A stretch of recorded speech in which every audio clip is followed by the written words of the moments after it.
The next topic is statics of structures. We've got different types of forces that might act on a structure. In general, a force produces a translation.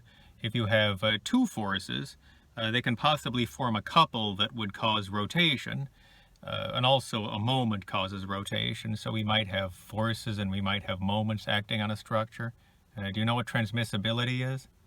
Transmissibility states that you can move a force along its line of action, and that will not change the external reactions on that structure. It will change the internal forces, but it doesn't change the external reactions if you move a force along its line of action. That's called transmissibility. So if I give you a structure, I want to be able to calculate the reactions. Well, what do I mean by reactions? A structure has to be attached to the ground some way, and so there are various types of supports that you can use to attach a structure to the ground, and at each of those supports there are reactions. So where you attach a structure to the ground, you might have, for example, a pin. So if you remember from statics, if you have a pin, at a pin there's a reaction, but we can break that reaction up into horizontal and vertical components. So essentially there would be two reactions, a horizontal in the x direction and a vertical in the y direction. That would be for a pin. If you have a roller, then there's really only one resultant force, and that would be perpendicular to the surface on which the roller is lying. The roller would have a reaction that is perpendicular to the surface, or if the surface is flat, then it would be a vertical reaction. And then we might have, for example, a fixed support. If there's a fixed support, there's a horizontal and a vertical reaction. And in addition to that, there's a moment reaction. For example, calculate the reactions at the supports. I have a beam here. It looks like it's supported at two places, at point A and at point C. A is in alpha, C is in Charlie. So at C I have a pin. At A, it looks as though I have a roller. Okay, so what kinds of reactions are we talking about here? So I'll model it. I'll model this as having what looks like three reactions. You notice the reaction that I have at A here. I call it R sub A. That acts perpendicular to, you see the shadow from the light here? You see the shadows covering it? Here, I'll use my finger. R sub A, that acts perpendicular to the surface of contact. And then at C, I have two reactions. I've got C sub x, which is horizontal, and C sub y, which is vertical. I'd like to break this up into a horizontal and vertical components. So if you remember from statics, we call this a free body diagram. So why don't I take these reactions and break them into horizontal and vertical components. I'm also going to redraw the beam so that this drawing doesn't get too busy. And I draw the free body diagram. So here it is right here. I broke the reactions and the force up into their horizontal and vertical components. See the 15? I break that up into 15 sine 60, 15 sine 60 vertical, 15 cosine 60 horizontal. Okay, and then you see the reaction at A. The reaction at A, remember that's a 45-degree angle there, so I can break that up into horizontal and vertical components. Vertical, R sub A sine 45. Horizontal, R sub A cosine 45. And then the reactions at C, I take those as being horizontal and vertical. And then there was that load at point D. And you notice I have the dimensions in there. So everything is broken up into its horizontal and vertical components as appropriate. And remember from trigonometry, I haven't taught trigonometry in a while, but you all took trigonometry. So you see over here I've got exact values for the sine and cosine of 45 and the sine and cosine of 60 degrees, so I might need those. Okay, so here's my free body diagram. So what do we need for static equilibrium? For static equilibrium, the sum of the forces in the x direction has to be 0, the sum of the forces in the y direction has to be equal to 0, and the sum of the moments about any point on the structure has to be equal to 0. So let me set up those equations. So what do I have going in the x direction, the horizontal direction? R sub A cosine 45, I'll say that to the right is positive. So R sub A cosine 45 to the right, that's positive. 15 cosine 60 to the left, C sub x to the right. Okay, so let me show you what I came up with. So the sum of the forces in the x direction is 0. To the right is positive. R sub a cosine 45 going to the right. 15 cosine 60 going to the left. C sub x, I am assuming, is pointing to the right. Is equal to 0 for equilibrium. If this were dynamics class, then it would be mass times acceleration, but this is not moving, so it's 0. Cosine 45 is the square root of 2 over 2, and then cosine 60 is 0.5. So doing a little bit of arithmetic cleanup, I wind up with what I call equation 1, which has too many unknowns. I've got two unknowns, r sub a and c sub x. So now I'll find the sum of the forces in the y direction. What do I have going in the y direction? R sub a sine 45 going in the y direction, I'll consider up to be positive. 15 sine 60 going down. C sub y going up, 12 going down. So let me formulate an equation for that. And like magic, it appears.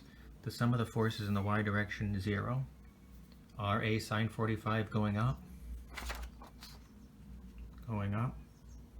right here. 15 sine 60 going down, that's this one. C sub y going up, right here. 12 going down, here. Okay, so the sum of the forces in the y direction is 0. This is just me doing some algebraic cleanup. So I wind up with what I call equation 2. Still has too many unknowns, but I have one more equilibrium equation at my disposal. The sum of the moments about a point.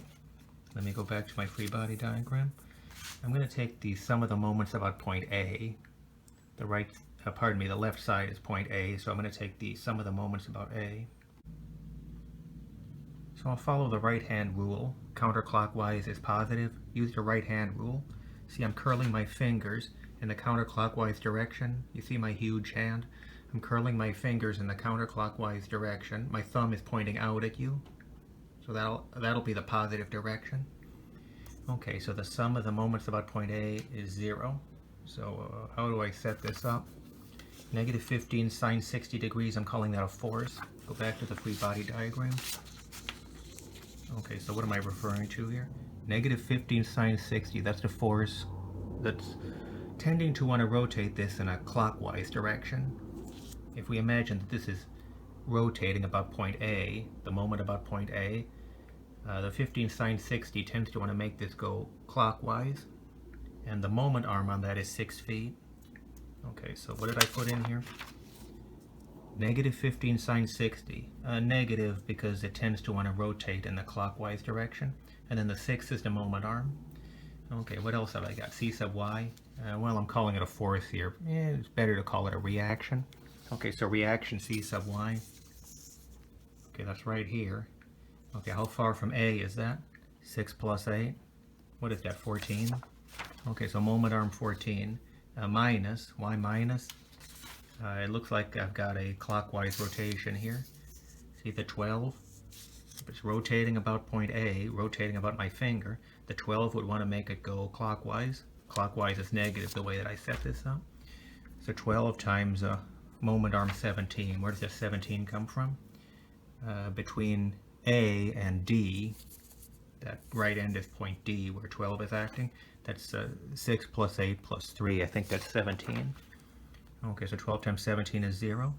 So I'm going to clean all this up. It looks like there's only one unknown here, just C sub y. So I'm going to clean this up and solve for C sub y. Okay, the power of film. Okay, so this is the equation I just showed you. Okay, verify that my numbers are correct. I solve for C sub y, and I get 45/14 square root of 3 plus 102 over 7. I like to keep exact values until the very end. So when I approximate this, I get 20.13873 blah blah blah blah blah. Okay, that's a number that you could store in your calculator for further calculations. It's better to preserve all those digits for more accuracy, because I'm about to stick this into the other equations that I had. Okay, and one thing I forgot to do, let me call this equation 3 for C sub y. I could say C sub y is approximately 20.14 kips. That's good enough for government work. But for my subsequent calculations, I'll use the 20.13873474. If I want to be really exact, I'd use this. Okay, so what do I do with this value of c sub y? Okay, looking back at my previous equations, remember equation 2? Take that c sub y and put it in here, and then you can back out what r sub a is. So that's what I'm about to do. Okay, so here was equation 2. I derived that earlier. The c sub y, which I underlined and highlighted in yellow. You see what I replaced that with? Okay, I'm maybe showboating a little bit here. C sub y, okay, looking for it here. Remember this slide? Okay, I found c sub y to be about 20.14, but the exact answer, this was the exact version of c sub y. Okay, so I decided to show off a little bit and use the exact version. Okay, so I use the exact version for c sub y. So I wind up with this equation. Okay, follow my arithmetic,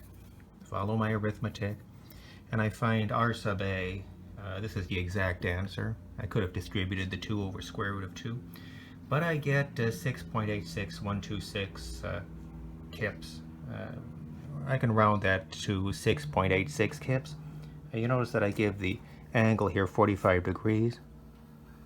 So this right here is my final answer for the reaction at A. Now what's that, 45 degrees?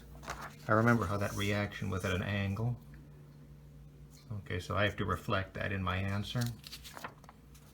What if I wound up with a negative value?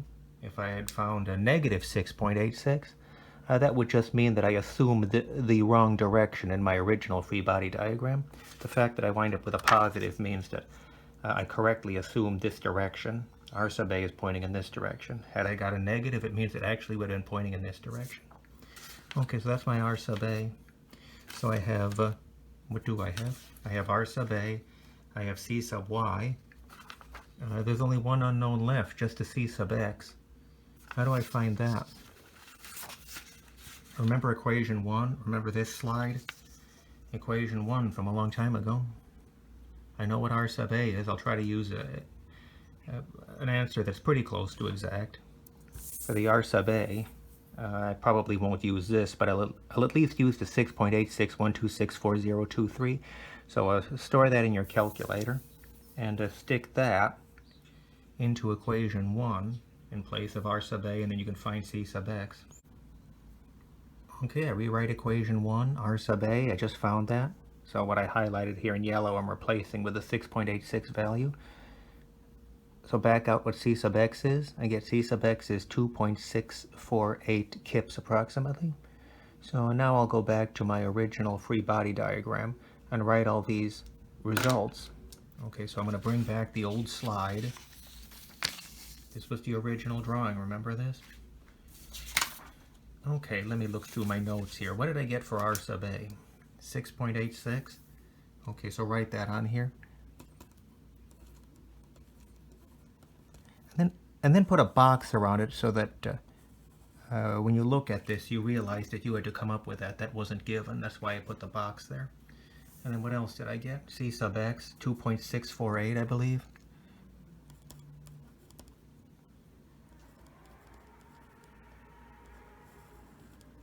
And then put a box around it so that whoever is looking at this realizes that that was not given.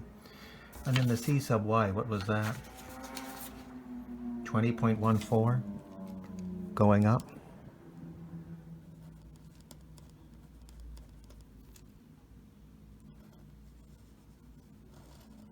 Okay, 20.14. So now I have all three reactions. So there you have it. I've analyzed this beam. So those are all the external forces and reactions. I could find the internal forces by cutting through this member perpendicular to the longitudinal axis. So if I want to know the internal force, I could make a cut through here. I think you may have learned to do that in solid mechanics, but I could find internal forces as well. This was an example of a determinate structure. Determinate, meaning there were enough static equilibrium equations to solve it. Later on I'll talk about indeterminate structures, where there are not enough equilibrium equations to solve it. But this was a pretty simple example of review from statics.